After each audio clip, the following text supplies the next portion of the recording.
Bonjour à tous, bienvenue dans notre méditation quotidienne. Aujourd'hui, nous sommes dans le psaume 63, nous arrivons vers la fin du psaume. Nous avons lu les 8 premiers versets. Nous avons vu comment le roi David, dans sa détresse, est venu à Dieu, comment il a fait part à Dieu de sa soif spirituelle lorsqu'il se trouvait dans le désert de Juda. Et le désert de Juda lui a fait penser à sa situation spirituelle.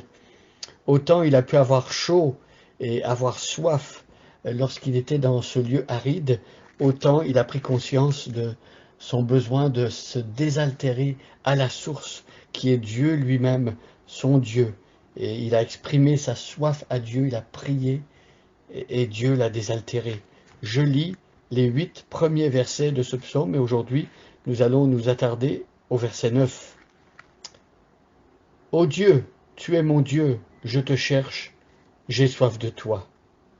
Tout mon être soupire après toi, comme une terre aride, desséchée sans eau. Dans le temple, je t'ai cherché du regard pour voir ta puissance et ta présence glorieuse. Car ta bonté vaut mieux que la vie.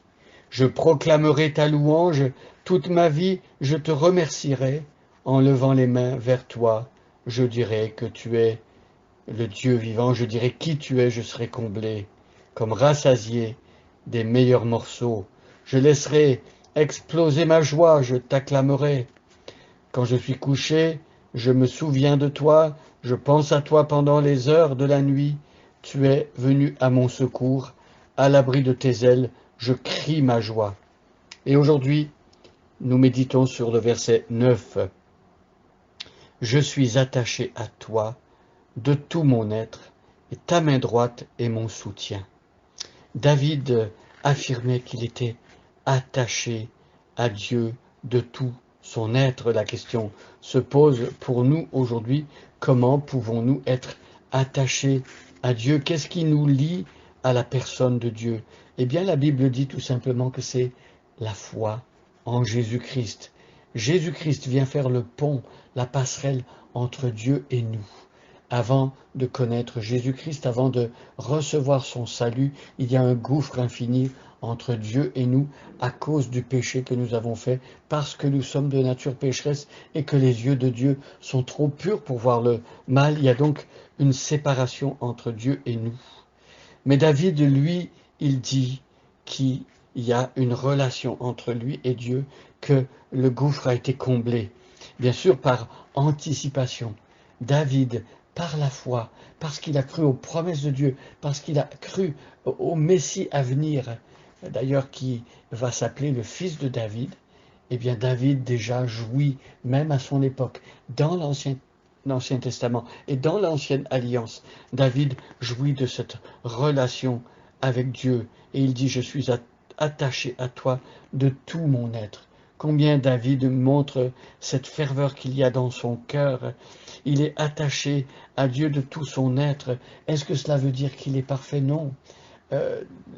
L'histoire de l'Ancien Testament nous montre que malheureusement David a fauté, il a péché, il a commis l'adultère avec la femme de l'un de ses soldats.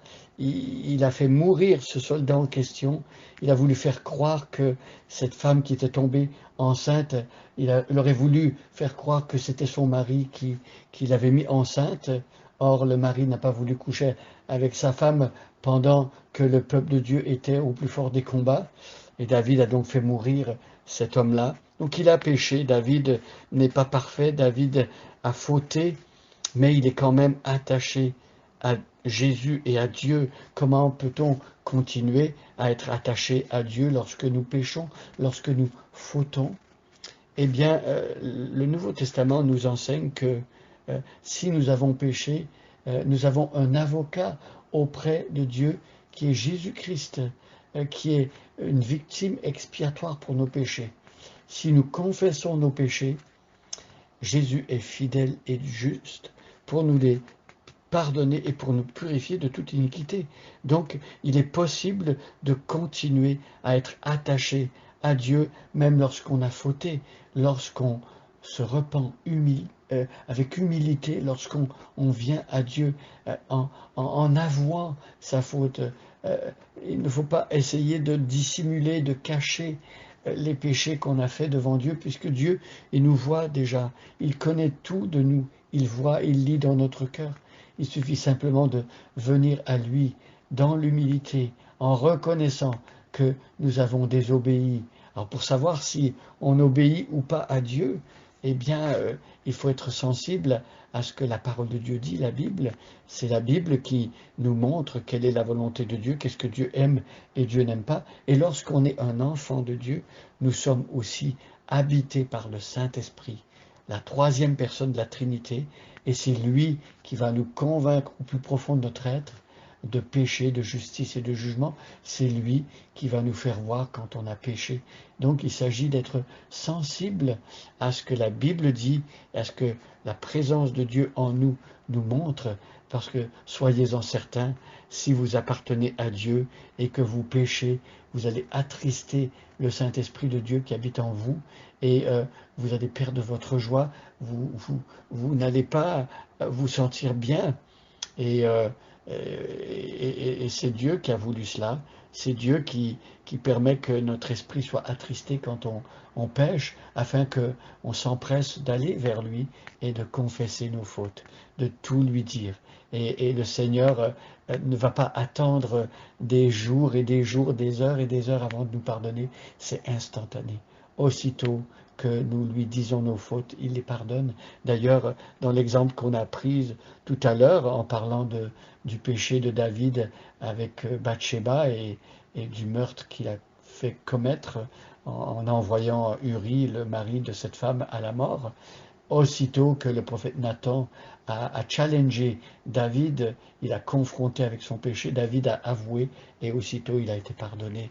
Voyez, il ne faut pas penser que lorsqu'on a commis une faute, après avoir dit à Dieu et confessé, qu'on doit continuer à s'infliger toutes sortes de punitions, d'autoflagellation, parce qu'on voudrait payer pour la faute qu'on a faite. Non, la faute, en mourant sur la croix, Jésus a payé pour l'effacer.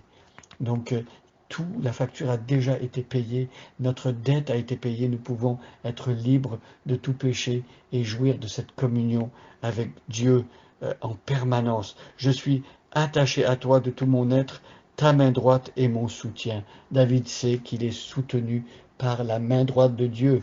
La main droite de Dieu, c'est la position de puissance. Et Jésus est assis à la droite de Dieu.